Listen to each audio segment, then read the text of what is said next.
Hi everyone, I'm Yvette Roeder and welcome to another edition of Talking Trash. I'm here alongside with my co-host, Stephanie Romero. Hi Yvette. Hi. Well, we're here at PHX Renews. It's a lot located right on Central Avenue and Indian School Road.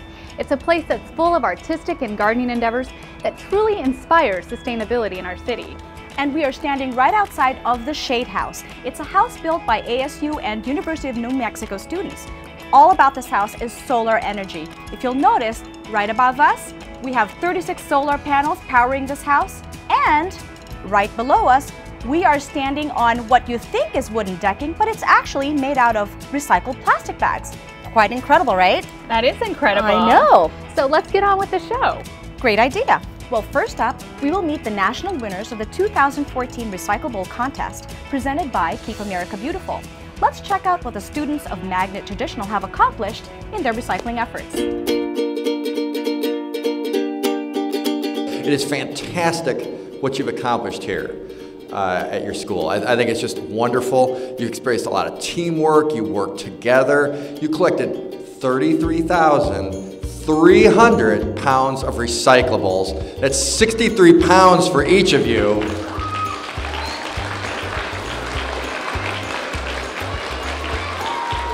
It's the second time that you collected more recyclables than anybody else in the state, so give yourselves a big hand for that too. Because this time, you didn't just collect more than everybody in the state of Arizona.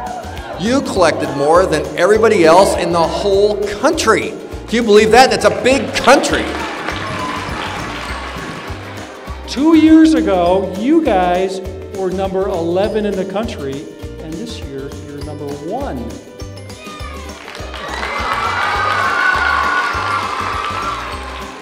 So the students entered the contest, but then they decided just as a leadership committee that they really wanted to make this a year-long project. So we're continuing to recycle, and so I'm very proud of them for that. But one of the things that we decided to do after the contest was to encourage students to kind of make projects using recyclable goods. So as you can see, these are the finished products, and I didn't realize that my students were so creative, but they've got some masterpieces up there, and I'm very proud of that as well. And also, obviously, we want to encourage them to do this not only at school but also at home, and a lot of them have.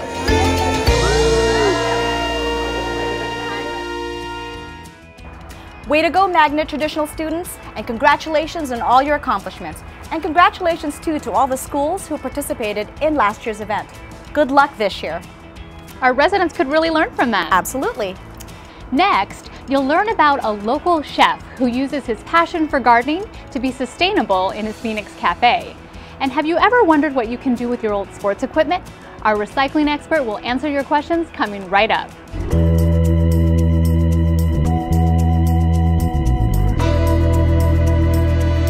Hi everyone, so we are here at PHX Renews at the northeast corner of Indian School and Central, where there's a lot of reducing, reusing, and recycling of different kinds of materials happening. But more importantly, there's a lot of community gardening happening as well. So with me is Bill Sandwig, and he is the owner and manager, and sometimes the cook over there at Copper Star Coffee Shop on 7th Avenue and Glen Rosa. How are you, Bill? I'm good. Thanks for joining us. Yeah, thanks for having me. So we are standing right here at this parcel of land that is actually for you. Yes. To garden, to Yes. maintain. Tell me how excited you are and how did you learn about PHX Renews? You know, this is really awesome. I heard about PHX Renews first because I'm on the Environmental Quality Commission for the City of Phoenix. Okay. And so I knew that we were doing stuff here and everything, and then the opportunity came up a couple months ago to take over this little plot of land here and everything, and we're excited because we already have a garden at our coffee house, yes, growing that's right. herbs and stuff, That's and right. some peppers.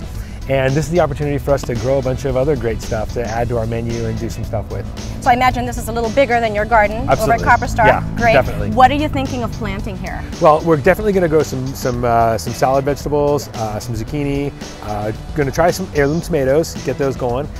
We definitely are really super excited about a pumpkin patch. Oh. We're saving a quarter of it. We're going to plant it next month or so, and we're going to plant pumpkins because at Thanksgiving we roast our own pumpkins and we make fresh pumpkin pies. We're going to grow some basil, and we're going to grow some mint, a little bit of fresh mint, and we're going to definitely grow some beets. And we have a beet salad that we're going to try out once we get the beets done everything. And then we have our regular vegan Bill salad, which we'll show you guys in a few minutes. Yeah. Some fresh tomatoes and our own special citrus dressing. Great. Now, I know that, Copper Star locally owned, and we're very much a supporter of Copper Star coffee. Is this part of the principle of Copper Star? It seems like you're very much into locally grown stuff, locally grown vegetables and fruits, incorporating it into your the food that you serve. Is that something that is as much as possible? Okay. Yeah, we've always used as many local purveyors as we could. Schreiner sausage, Hickman's eggs, Right. Local coffee roaster yeah. out in Tempe. Always tried to use local stuff as much as we could. Yeah. And this is just an extension of that. I mean, how much more local can you get Yeah. than making it yourself? I love your salads. I mean, of course, I love your coffee because it fuels me, but I love your salads as well. Thank and this you. is something that I would love to discover. So why don't we go into the kitchen and make your, what do you call it again? This is our vegan Bill salad. It's Vegan a garden Bill salad. Yeah. Okay, great. Why don't you join us in the kitchen?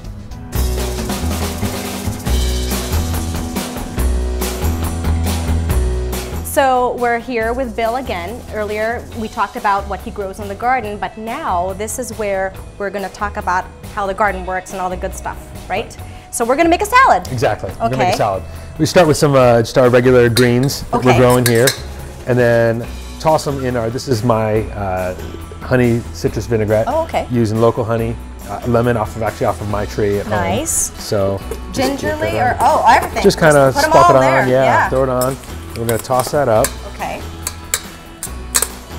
And then you serve this in your coffee shop We at serve this- Copper Star. Yes, we do. This is our vegan Bill salad. It's Okay. kind of changed a couple times over the years, and now this is the new version. We're trying to use seasonal vegetables, Of course. and that's how we're going to be using Yeah. the vegetables from the garden here. Which is kind of great because your coffee shop started out as just coffee and pastries, and now it's evolved into salads and sandwiches, right? Yeah, we were doing a lot of stuff, so it kind of as a convenience for people so that they didn't have to leave. Yeah. And then now we're kind of sell a lot of food, sell a lot of BLTs. Yeah. We have a veggie goat sandwich and Wow. a goat cheese sandwich, and Yeah. then this is our vegan Bill. So this is Now people are just stuck there at Coffee Star exactly. just eating all day long. coming in, getting food to go and Right. everything. It's really great. So now we have the greens all sort of coated with that lovely vinaigrette that you have. And exactly. then what's next? And then we roasted some roasted bell peppers. Oh, And we just okay. roast these in a little bit of olive oil, salt and pepper. Nice color with the Yes. things there. And then I've got some squash and zucchini that we have. Now, do you grow squash and zucchini as well? Is We're that growing something- here at the garden, yes. Okay, because I'm not a gardener, so you got to tell me, like, No, it's can okay. this actually grow in Phoenix? Yeah, Okay. absolutely, yeah. And then we got these heirloom tomatoes, and we don't roast these. We roast them for some of our other stuff, but these are just So nice. these are fresh? Fresh tomatoes, yeah. Here we go. Yeah, and now it brings out a great color in the salad. Now Exactly, it's like, and then it's like just- Christmas all of a sudden. The final thing is just a little bit of fresh chopped mint from our garden, just a coarse chop. Now, what does that do? It's just it livens Just up a little the bit of nice taste? aroma to Yeah, it. Yeah, it brightens does. it up. And once it gets warm, a salad is nice, because you don't want to get something big and heavy. So this is nice and light. And this is an actual one serving? This is a serving? That's right one here? serving, yeah. Wow. A lot- okay. a lot of our stuff is we try to size everything up a little bit so one person could eat it, have a little left over, or two people could share something. Yeah? Yeah. Well, I want to try it. Is that okay? Yeah, absolutely. Yeah, definitely. Okay, great. Yay, thank you very much. This is problem. yummy. Oh my God. Yummy, healthy, and it's crunchy. I love that because I love crunch in my salad. Delicious. The salad dressing, we try to hit all the different notes. It's salty, it's sweet, it's tangy. I love it. It's got a lot of stuff. Keeps it nice and fresh, nice and bright. And farm to table, all this is local. Farm to table. This is as fresh as it gets.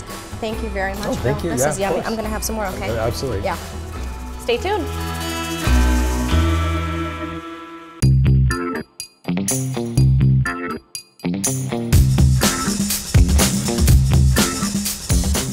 We got a lot of questions on Ask Terry of what to do with old sporting equipment. And for the Super Bowl, we got questions about deflated footballs. But the one thing I want to emphasize is do not put them into your blue barrel for recycling. But if you can reuse it, like the deflated football, pump it up again and reuse it again. Or give it to a company that can reuse it like Goodwill and maybe sell it again, like the bowling ball and the basketball and even the baseball for that matter. The tennis balls here, you can put them on a walker or maybe play with your dog with them. So try to reuse it again, and if you can't, give it to another group that can maybe sell it and reuse it, but don't put it in your blue barrel. So keep coming back with those Ask Terry questions, and we'll answer them the next time. So back to you.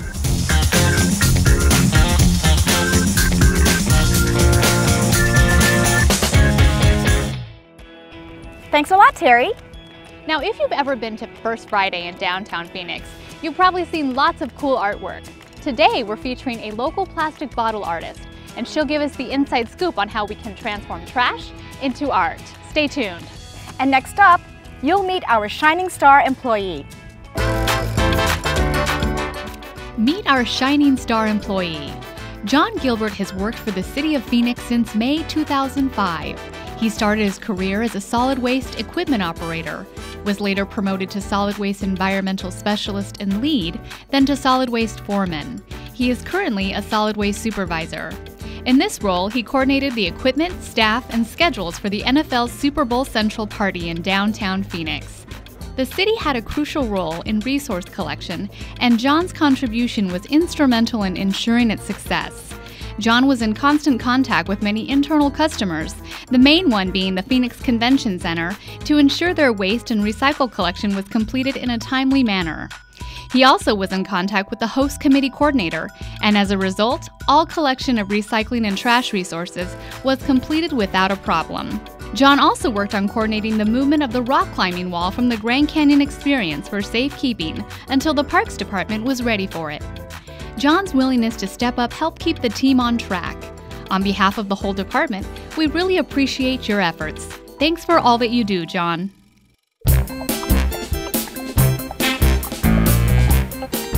Thanks, Stephanie. I'm here with Treasure Hardcastle, a local recycled artist. And Treasure, what's the name of your company? Fairy Blue Moon Creations. And we first met at First Fridays. Outside the Lost Leaf. Down there between Garfield and Roosevelt on Fifth Street, right? Fifth Street. And if I remember, you had all kinds of really interesting things that you made out of recycled products. And one of the ones that caught my eye were flowers that you made out of what was a 2-liter soda bottle. 2-liter soda bottles. Can you kind of describe how you make one of those? Yes, I start with just a regular bottom of a 2-liter bottle, and then I kind of cut the shapes of the petals, and then I melt the shapes of the petals, and it turns into this. When you say you melt it, how do you get it hot? I use like a candle or sometimes a big lighter, and then also I use the top of the bottle where the cap screws on to also make another type of flower. And I know they don't look like that in the end. So there's No. another step. So what do you do after that? The other step would be I insert a recycled piece of wine cork inside to hold the wire, and then I put a little paper mache or a bottle cap to make the center of the flower. That's what this is here? That is the paper mache, and I usually start with just a friend's bag of shreds that they give me, and they don't want it recognizable anymore, and then it turns into this mush. It's true, like true clay. recycling. You're Very much reimagining all of these materials into something completely different. I just think that's really cool. Now, you take those and then you assemble it, but then you turn them into these beautiful flowers here. And how do you do that? It's all in the paint. I just start painting them, and then they kind of tell me what they want on them, like dots or stripes or what color they kind of want to be a little bit, and then you attach something that makes a stem. It's another piece of upcycled wire. Pretty much everything on them is upcycled. The leftover piece is the straight part of the bottle. I use to make all the wings on the dragonflies, butterflies, the fairy wings, and the magnets. Also, I make butterfly magnets that are all recycled material, a piece of spring in the middle, a little bit of glue to hold the magnet. So you can stick that on our fridge or something like that? You can put it on your fridge, or if you have the flowers, you can arrange Well, how do you stick it to the flower there? It just, on the ones that have the bottle cap, then it's okay. magnetic, so you can move them around to the bottle capped ones. Or put it on your fridge. Now this one also caught my eye, like this here, and this is not exactly a plastic bottle, but what exactly was this? This is a metal cap to a large industrial cardboard tubing, and that's my last one. They go well because everybody likes that they're metal, and then because they've been repurposed. They've been repurposed and recycled. Now what about these right here? You have some of these, looks like little these are my maracas fun, or something? They're fun like little egg shakers. I play the didge, so I use this a lot at home. And they are actually the little prize bubble that the kids get outside of like a grocery store where they get the little prize inside. And then it has the hand recycled paper around the outside. Oh, so okay. they just make great little fun instruments. And I call them eco rattles because they're all pretty much all recycled material. That's inspiring, really. That's reimagining. I can't go that far and being an artist and things. So it's just been a pleasure talking with you and meeting with you and seeing all these beautiful things. And I hope we've inspired some of the rest of you to reimagine your materials that you have into other art. So back to you. And that's it for another edition of Talking Trash. If you want to learn more about waste diversion or the Phoenix Public Works Department, simply visit our website at phoenix.gov/publicworks. I'm Yvette Roeder. And I'm Stephanie Romero, reminding you to reduce, reuse, and recycle. Join us next time on Talking Trash. See you later. Bye.